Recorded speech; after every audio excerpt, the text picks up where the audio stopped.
അപ്പം ഞാൻ സ്ഥലം വരെ പോയി വരാം.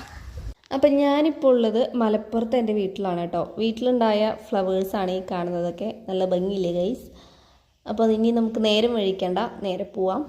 അങ്ങനെ നമ്മൾ പറഞ്ഞ സ്ഥലം എത്തിയിട്ടുണ്ട്. നാട്ടിൽ തന്നെയുള്ള ഒരു വീട്ടിലേക്കാണ് കേട്ടോ. വീട്ടിലേക്ക് എന്ന് പറയാൻ പറ്റില്ല, ഈ കാണുന്ന ഫ്ലവേഴ്സ് ബൊഗെയിൻ വില്ല കാണാൻ വേണ്ടി വന്നതാണ്. ഞാൻ ഡെയിലി പുറത്തൊക്കെ പോകുന്ന സമയത്ത് കാണുന്ന ഈ ഒരു ഫ്ലവേഴ്സ് എനിക്ക് ഭയങ്കര ഇഷ്ടമാണ് കേട്ടോ. അപ്പോൾ കുറേ ദിവസമായി ഞാൻ വിചാരിക്കുന്നു ഇതിൻ്റെ ഒരു വീഡിയോസും ഫോട്ടോസൊക്കെ എടുക്കണമെന്ന്. അപ്പോൾ അത് കാണാനാണ് നമ്മളിന്ന് വന്നിട്ടുള്ളത്. അപ്പോൾ ഞാനും ചേട്ടനും കൂടെ കേട്ടോ വന്നിട്ടുള്ളത്. അപ്പോൾ ചേട്ടൻ എനിക്ക് കുറേ വീഡിയോസൊക്കെ എടുത്ത് തന്നിട്ടുണ്ട്. ബാക്കിയുള്ളത് ഞാനും എടുക്കുന്നുണ്ട്. താഴെയൊക്കെ കുറേ ഫ്ലവേഴ്സ് വീണ് കിടക്കുന്നുണ്ട് കേട്ടോ. പണ്ടൊക്കെ ഒരുപാട് ഈ ഒരു ഫ്ലവേഴ്സ് വീട്ടിലുണ്ടായിരുന്നു. ഇപ്പോൾ അധിക വീടുകളിലും ഈ ഒരു ചെടി വെച്ച് പിടിപ്പിക്കുന്നുണ്ട് കേട്ടോ. ഇതിൻ്റെ വെറൈറ്റി കളേഴ്സൊക്കെ നിങ്ങൾക്ക് അറിയുന്നുണ്ടായിരിക്കും. വയലറ്റ്, അതുപോലെ പിങ്ക് കളറ്, റോസ് കളറ്, പിന്നെന്താ വൈറ്റ്, ഒരുപാട് കളേഴ്സിൽ നമുക്ക് ഈ ഒരു ഫ്ലവേഴ്സ് വാങ്ങിക്കാനടക്കം കിട്ടുന്നുണ്ട്. ഇങ്ങനെ ഇതിൻ്റെ അടിയിലൂടെ ഇങ്ങനെ നടക്കാൻ തന്നെ നല്ല രസമാണ് കേട്ടോ. ഓരോ സെക്കൻഡിലും ഓരോ ഫ്ലവേഴ്സ് ഇങ്ങനെ നിലത്ത് വീഴുന്നുണ്ട്. അത് നല്ല ഭംഗിയായിരുന്നു.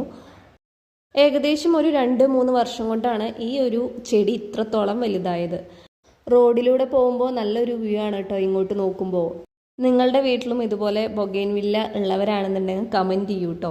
വീട്ടിലും ഇതുപോലെ തന്നെ ബൊഗെയിൻ വില്ലയുടെ ചെടികളുണ്ട്. പക്ഷെ അത് ഇത്രത്തോളം ഒന്നും വലുതായിട്ടില്ല.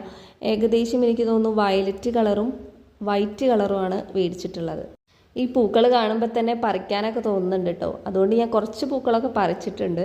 ഒരു ബൊഗെയിൻ വില്ലയുടെ പ്രത്യേകത എന്താണെന്ന് വെച്ചാൽ വേനൽക്കാലത്താണ് ഇത് നന്നായിട്ട് ഫ്ലവർ ഇട്ട് നിൽക്കുന്നത്. അതുകൊണ്ട് തന്നെ ഇതിന് അത്യാവശ്യം നല്ല രീതിക്ക് വെള്ളവും ആവശ്യമാണ്. വൈകുന്നേരം ഏകദേശം 5 മണിയായിട്ടുണ്ട് കേട്ടോ നമ്മളിവിടെ എത്തിയപ്പോൾ. അതുകൊണ്ട് തന്നെ ചെറുതായിട്ട് ഇങ്ങനെ ഇരുട്ടായി തുടങ്ങിയിട്ടുണ്ട്. പക്ഷേ എന്നാലും ഈ ഒരു ഫ്ലവേഴ്സ് കാണാൻ നല്ല ഭംഗിയാണ്. കുറച്ചിങ്ങനെ എന്താ പറയുക, വെയിൽ മങ്ങിയിട്ടുണ്ട് കേട്ടോ. ചെറുതായിട്ടൊരു മഴക്കാറും ഉണ്ട്.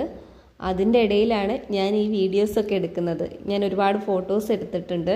അപ്പോൾ ഞാനത് ഇൻസ്റ്റാഗ്രാമിൽ പോസ്റ്റ് ചെയ്യുന്നതായിരിക്കും. നിങ്ങൾ എന്തായാലും ഫോളോ ചെയ്യുക. അങ്ങനെ നമ്മൾ ഫോട്ടോസൊക്കെ എടുത്തതിന് ശേഷം ഇനി നമുക്ക് നമ്മുടെ വീട്ടിലും കുറച്ച് ബൊഗെയിൻ വില്ല ചെടികൾ വെക്കണം എന്നുള്ള പ്ലാനിങ്ങോടെ നമ്മൾ തിരിച്ചു പോരുകയാണ്. 5 മണി കഴിഞ്ഞപ്പോൾ 6 മണിയായിട്ടുണ്ട് കേട്ടോ. അത്ര നേരം നമ്മൾ അവിടെ നിന്നിട്ടുണ്ടായിരുന്നു. പിന്നെ നമ്മളങ്ങനെ കടയിൽ കയറി ഐസ്ക്രീമൊക്കെ വാങ്ങിയിട്ടുണ്ടായിരുന്നു. നല്ല ചൂടാണ്, ഈവനിങ് ആയാലും നല്ല ചൂടാണല്ലോ. അങ്ങനെ നമ്മൾ ഐസ്ക്രീമൊക്കെ വാങ്ങി വീട്ടിലെത്തിയിട്ടുണ്ട്. അപ്പോൾ ഇന്നത്തെ വ്ളോഗ് ഞാനിവിടെ അവസാനിപ്പിക്കുകയാണ്. നിങ്ങൾക്ക് എല്ലാവർക്കും ഈ ഒരു ബൊഗെയിൻ വില്ല വ്ളോഗ് ഇഷ്ടമായി എന്ന് വിചാരിക്കുന്നു. അപ്പോൾ ഇനി നെക്സ്റ്റ് വ്ളോഗിൽ കാണാം. Tata, bye bye.